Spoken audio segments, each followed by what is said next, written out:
This video I'm going to show you how to change the memory backup battery in a pre-production or first production run Cirklon. So that's a machine with a serial number up to 109. Tools you'll need are a 2mm hex driver, a flat blade screwdriver. You'll need a new battery.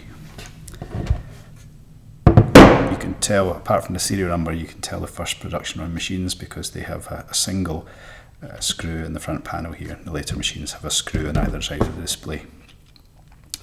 There's a little bracket in there that holds the rear panel on. Don't unscrew the screw in the front panel. You only want to unscrew the screw in the rear panel.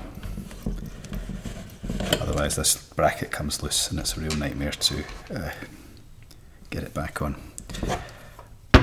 Best way to start is by taking off the bottom panel. The rear panel and this bottom panel are externally the same size. When the machine is set up to be used in a rack, then the rear panel mounts on the bottom and this blanking plate mounts on the back. So if you take the blanking plate off first, then it's easier to take the rear panel off. This is actually a pre-production machine that's got a power board that's been hacked up a little bit. Other than that, it's just the same as the first production run inside.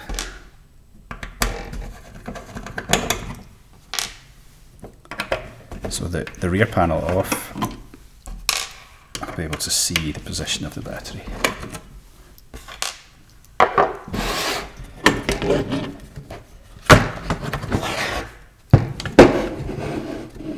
So I don't know if you can see in here, but the battery is down in a little clip here, which is quite difficult to get at inside the machine.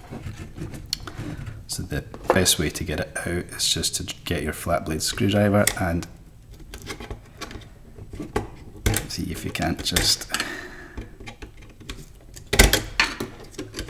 lever it out of there.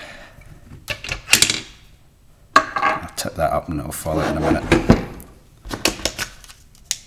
And then if you've got big hands, you might want to get somebody with smaller hands to help you out because it's quite tricky to get this in there.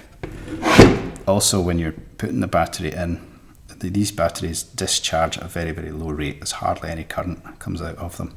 But if you've got oily fingers or sweaty hands when you're putting that battery in, if you get traces of oil spread across the gap between the two terminals of the battery, then you might find the battery doesn't last very long. So do your best to keep it clean or wear gloves. You can see how difficult this is to get in here. You'll not be able to see me do it because I need to get my fingers in where I can feel what I'm doing there. I've got it in there, so once it's partially into the clip, then it's much easier to get out. I'll just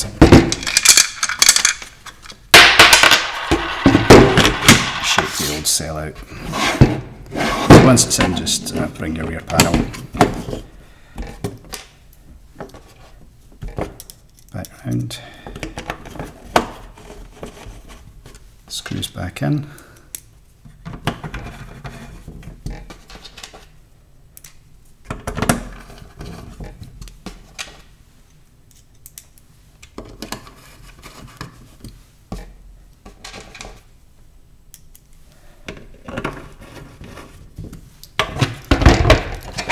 the blanking plate back on the bottom.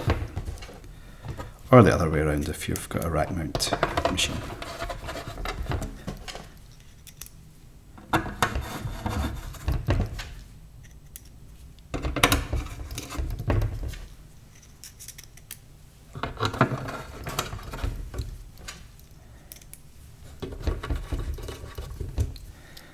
When you power up the machine the first time, I'll ask you to reset the date and time for the real-time clock, and you'll need to restore the backup that you carefully remembered to take before you replace the original battery.